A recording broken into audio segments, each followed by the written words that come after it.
Alright guys, it's your favorite kind of video, will it run? And it's your favorite kind of car, a C3 Corvette.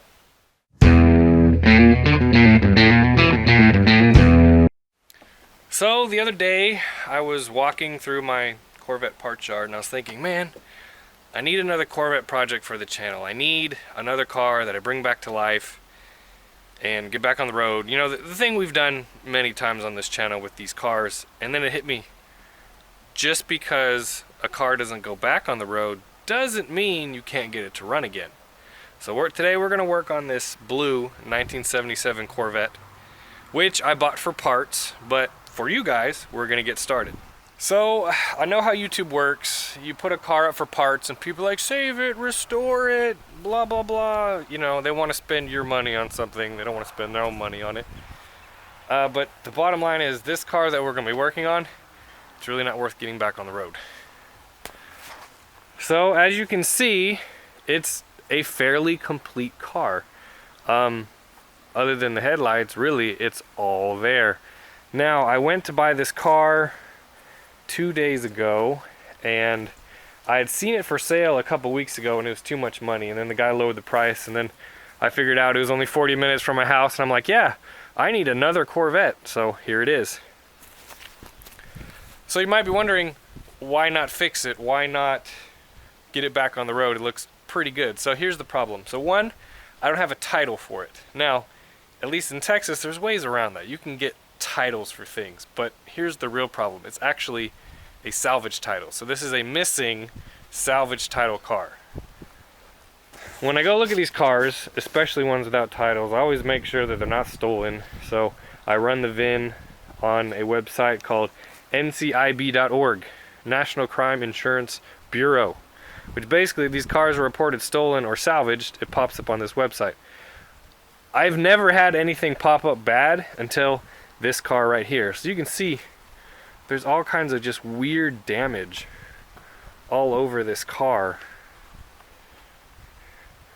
It is not consistent with a wreck. It's not consistent with really anything hitting it until I pulled up the report. As you can see on the report, it says salvage title, wind damage. So I'm guessing this was in some kind of tornado, something like that. It's kind of a shame that somebody called their insurance company, have them salvage it out because of this kind of damage. I mean, it's really not bad. I mean, bent luggage rack, a little bit of fiberglass, a mirror, a T-top, that's really it. But if the title's branded, the title's branded. There's really no point in putting it back on the road. But it will be for parts, and parts sell better when you can prove that they work.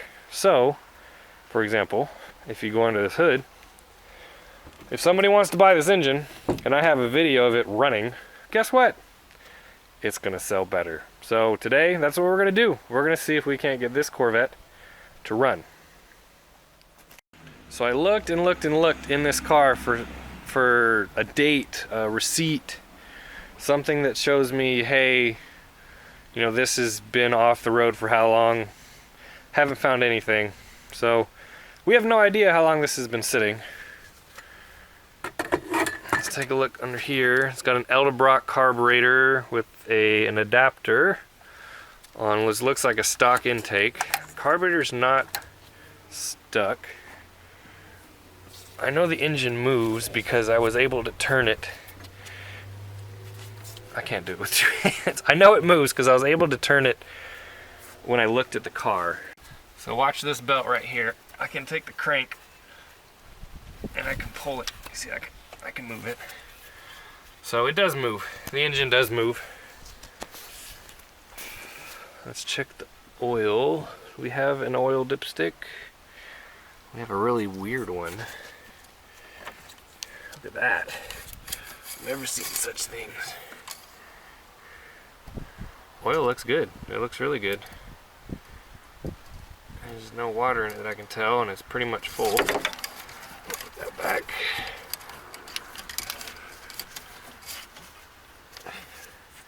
This should have a transmission dipstick right here. Ooh, that's had water in it. I can tell that before. Look at that. milkshake color. I wonder if we got water from the hood being open. Hopefully not. We've had mice living up in here, but that still doesn't mean it won't run. All right, got the door open. That was really awkward. So this car actually used to be silver with blue interior, which is weird. I've actually never seen a silver with blue interior car. So here's the big money item on parting these cars out is the steering column. If you guys have ever seen the video that I made on the things to look for before you buy a 77, the steering column is the #1 thing. So this column restored can sell between $1,000 and $1,500 if it does what it's supposed to do. So here's the money. This is a multi-function switch that runs your windshield wipers on your column.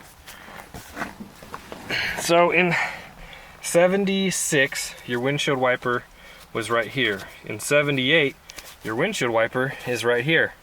This has old style and new style dash parts where there's no place here or here for a windshield wiper switch.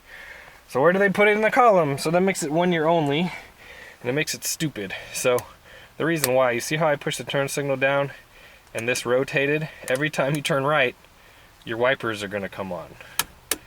But that's the money switch right there, is this. Has to do this, has to go in, and then it has to do your brights. It has to do all those things for it to be good. And to find this piece in here, it's impossible. I post this car up for parts and I get 15 people that want the steering column because they all need this part. Anyway, other than that, I mean, it's a fairly complete car. I think what we need to do is we need to get a battery and put it in it and see what kind of things turn on. So I plugged in the battery, and the first thing I heard is this really annoying whining noise, which will turn off if I had the door closed. I'm guessing it's a key buzzer. Take the key out, stops. Put the key in, it works. Let's turn the ignition on. Oh, wipers, no! Wipers, no!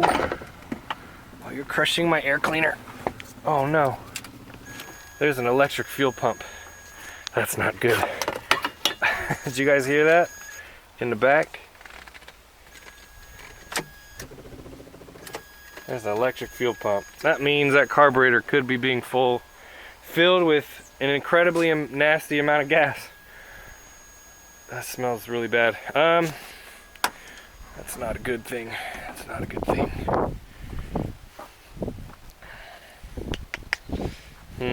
I wonder if it'll run off of this nasty gas. This fuel hose is insanely hard. Do we chance it? Do we chance it? I don't know. So we got light bulbs on the front. It means the headlights are on, which is weird. I don't remember pulling that switch out. Nope, looks like they're always on. That's good. That'll make your battery last a long time. So normally, if I didn't have that fuel pump, what I'd do is turn the engine over, check for spark, etc., etc. Well, we're just gonna see what happens. Let's just send it. My can of car cleaner. There we go. That's way too much. Why are you stuck?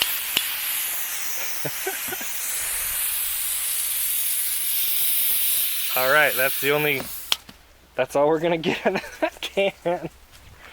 Oh, I feel like Vice Grip Garage. That's way too much. Maybe it is. Oh, I shut the door again. Dang it.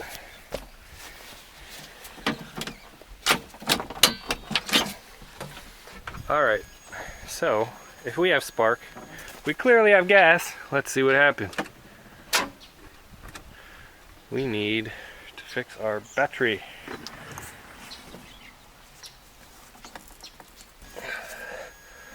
We're not getting a very good connection on that positive cable. Alright. Nope. Alright, we gotta fix that first. Alright, battery cable tightened. Come on. Clearly not enough. I can't remember the last time I used one of these. But cables are cleaned. Let's see what happens.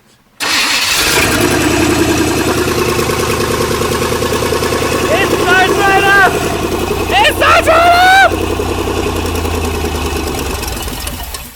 That was amazing! Just by itself, just no exhaust or anything. Now it's probably stuck in water.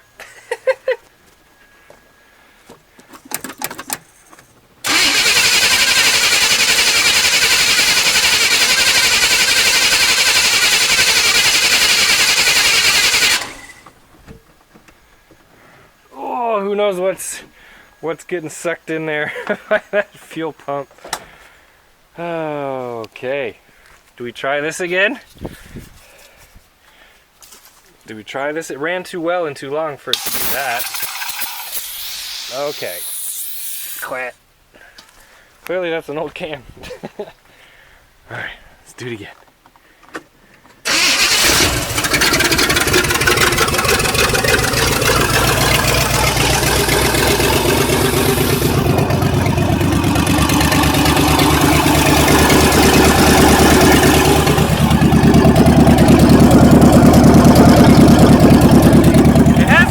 I don't know why it's so loud.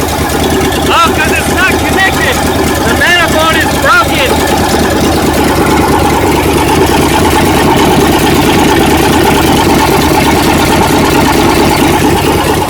That's the problem, and we're leaking gas.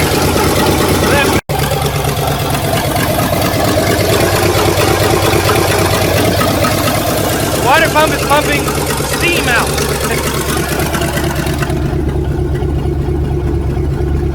None of the gauges work other than volts, oil pressure, maybe gas. I can't let it run too long.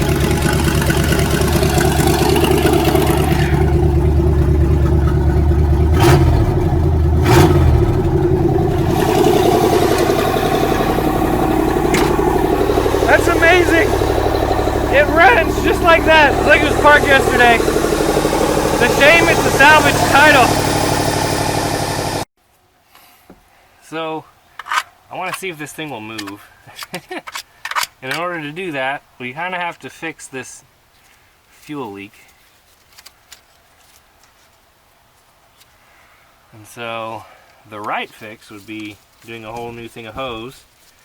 But, since it's for parts, since it's not going to be put back on the road, all we're going to do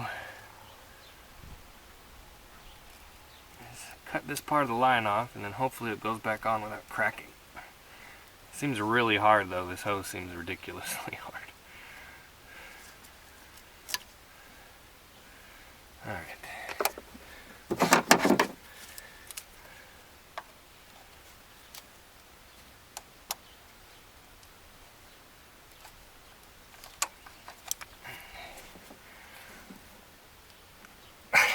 That's gonna work. Oh, come on.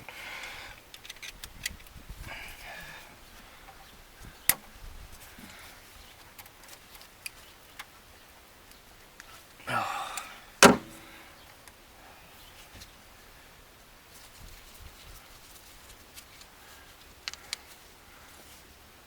Oh, come on, baby. Oh, you messed up already. You just need a hose clamp. That's all I need. This is walking itself through the clamp. And okay then. You guys see that? Never had a hose clamp do that before. Luckily, I do have more. Alright, we'll turn the electric fuel pump on. Ah, it leaks even more! Okay. Okay. We're gonna have to replace the hose. Alright, so we're gonna do the junkyard crawl, look for some decent fuel hose. Yes, it's not the right stuff, but you know what? It's a parts car, guys, for your entertainment. That's not gonna work. Move on. Most of these cars have been off the road for so long, they don't really have much when it comes to good hose.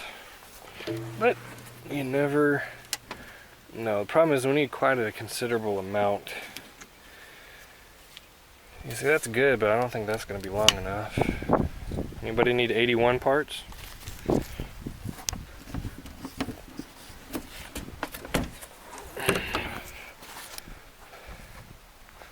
There's no hoses. That's been outside too long. Let's look at this one. I know this one was on the road 2013 at least.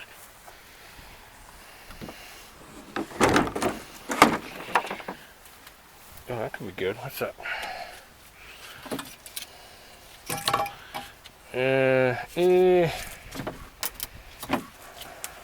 We might be out of luck, guys. I don't know what to tell you.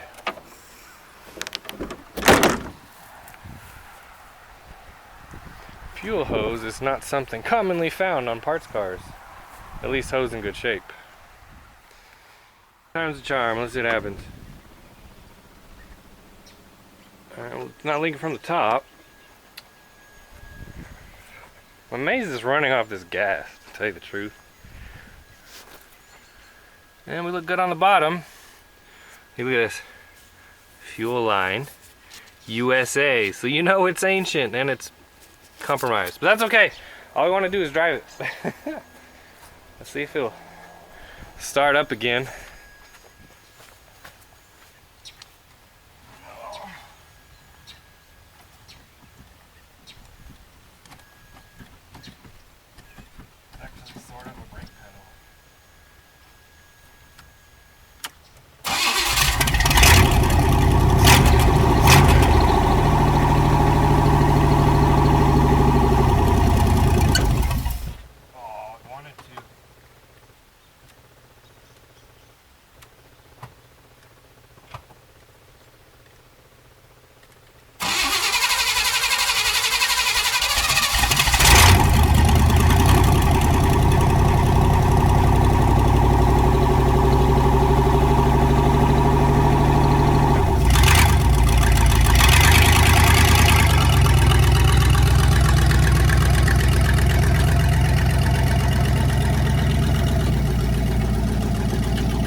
Forward and back. So there's two problems. One, there's no radiator, so there's no water in the engine, so you don't want to get it too hot. And then two, we have to talk about these wheels.